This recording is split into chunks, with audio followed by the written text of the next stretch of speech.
Sean!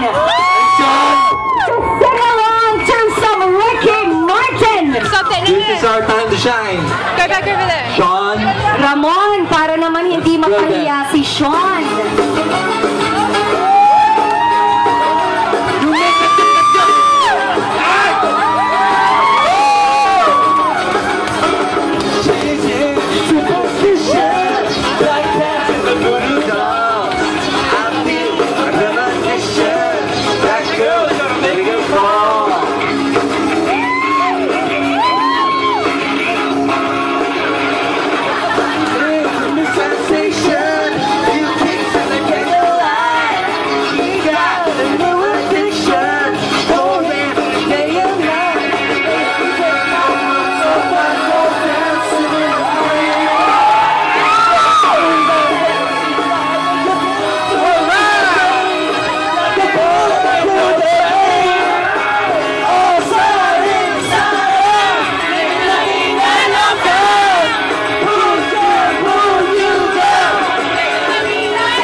Sean, it's not his fiancé yung kinikilig. Itong dalawang to eh. Sandali lang. Talagang napansin ko yung ngiti ng dalawang to nung nag-gyrate kayong ganun. Ibang klase. Alam mo kasi team song nila yan. Talagang feel na feel nila. Hindi yung fiancé yung natuwa. Eh talagang sila. Ano ba mga pangalan nyo? Halika nga rito. I'm Chester, and we were call center agents, and we were just happy about Sean, which is getting married for the 3 days. Together with Tropical. Come here and congratulate him. Both of you.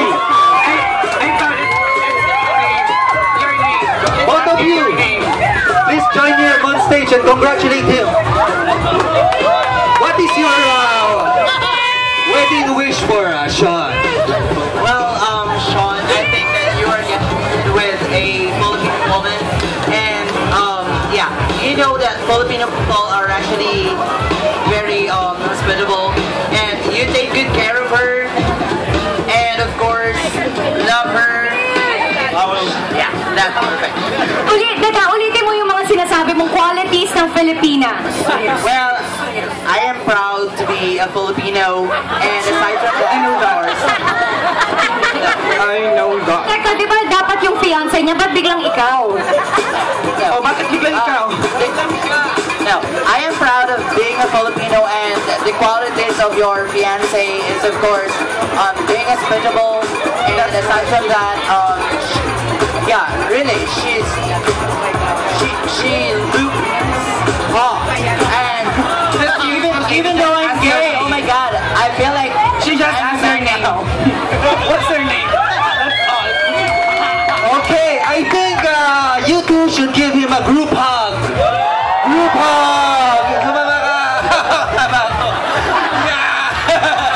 Akala mo makakalusot ka kasama ka, Ramon! Congratulations, you guys. Thank Good you. job, good job. Yeah, you thank them for their best Thank you guys. Thank you, Filipino family. And Sean, is there anything you want to say to your fiancé? Since that was all-out support she was giving you earlier.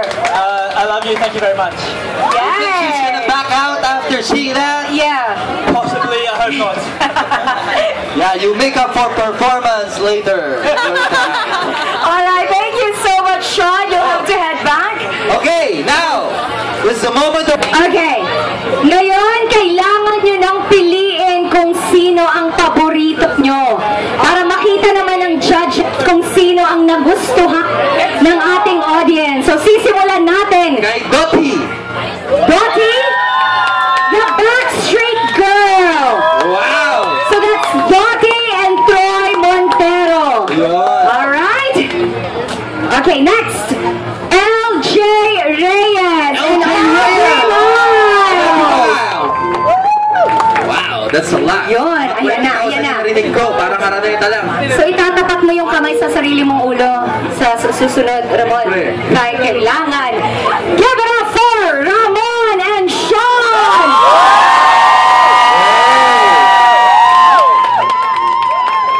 Parang napansin ko yung dalawa, pareho. Si Dayan Pareho gusto ko yung isa. hiyawan. Mukhang kailangan ng tiebreaker.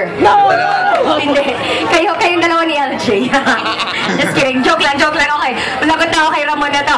Malala, i-announce namin maya-maya lamang kung sinong mananalo ng Tropicana Coco Quench Showcase at 4,000 pesos. So, kung gusto nyong malaman kung sino mag-uuwi nun, dyan lamang po kayo. Thank you so much, Dottie, LJ, and Sean. Yes, thank you. Diyan lang kayo, mamaya parang grand finals. Binibitin natin. Siyempre, Yan. meron